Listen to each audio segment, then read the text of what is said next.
Associated Press had a team of 3 journalists in the Ukrainian city of Mariupol. They were the last international journalists there. And as the city was surrounded by Russian forces, we started realizing that this was going to be a pivotal moment in the war and reporting accordingly. I was the reporting partner outside of the city, and the 3 of them were inside. So over the course of the year, even after the team escaped, we focused on Mariupol as really the crucible of what Russia's war in Ukraine was all about and what living under Russian occupation was like. And everything that we reported from then on focused on those issues and the people that were having to endure it.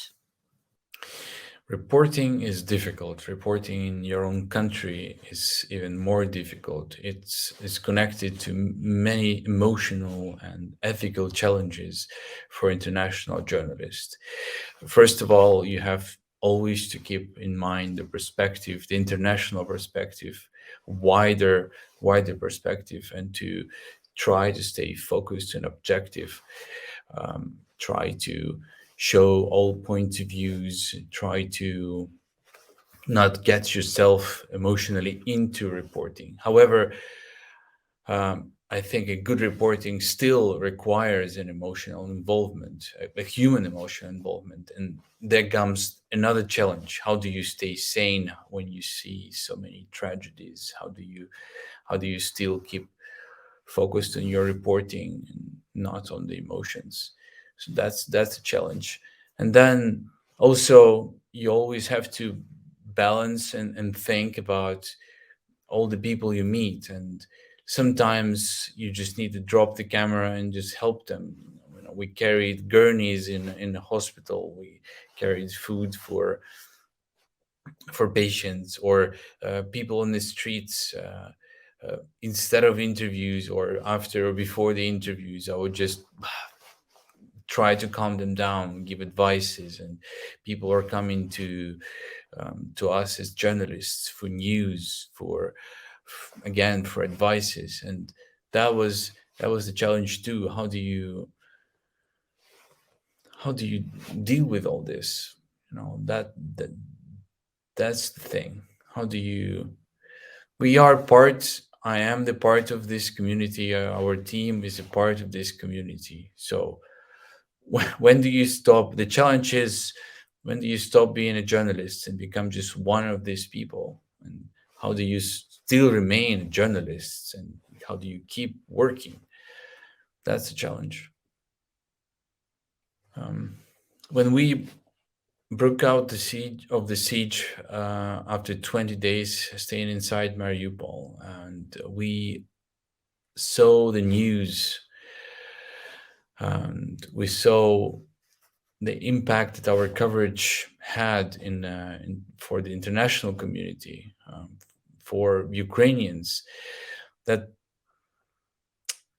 surprised me a lot, because when we were inside Mariupol, we didn't really realize how wide and how far the waves of the information went from our reporting. And probably until now, I don't fully understand the extent of the influence and of the impact of our reporting. But I can only hope that at the time when it was done, it saved some lives. It helped to open a humanitarian corridor. It helped, and I know for certain that it did.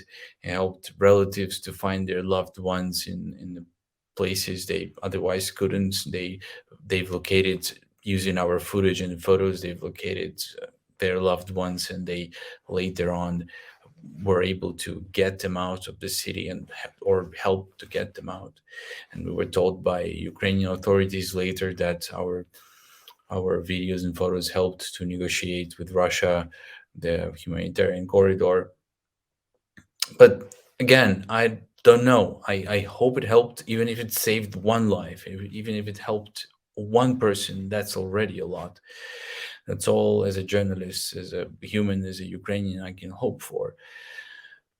And of course, for the future, even if it didn't change much for the future, I hope what was reported from Mariupol at that time stays as a historical record of possible war crimes, or just as as explanation to people who would want to know how the full-scale invasion started, what really happens to Mariupol, what tragedies Ukrainians faced and still facing right now. I mean, for me, knowing that people are willing to share their stories with us because they believe it's important, which is the very first step in any reporting, is talking to people and explaining what we're trying to do, and them being willing to open up their lives and their minds and their hearts to us. That's how, in many ways, I can stay sane through these stories, knowing that whatever I'm doing is listening, and what they're doing is actually reliving. And knowing that keeps me more serene about how I would feel about it, because I know that I'm there to listen to them only, and I'm not there because of me. I'm there because of them. Okay, so I would say as a journalist, we have certain privilege. And speaking about my own concerns about my own health, mental health, and my own challenges is always very difficult, because I would really like people to focus on the tragedies and stories of those of those whose stories we tell. But that being said, of course, the mental health is very, very important, especially for conflict journalists, especially for those who work in their own countries, because staying mentally healthy helps you to keep going for longer, keep telling objective and detailed and emotional stories right, and get the people's emotions right. I still feel that being a journalist really helps you, because that is our decision.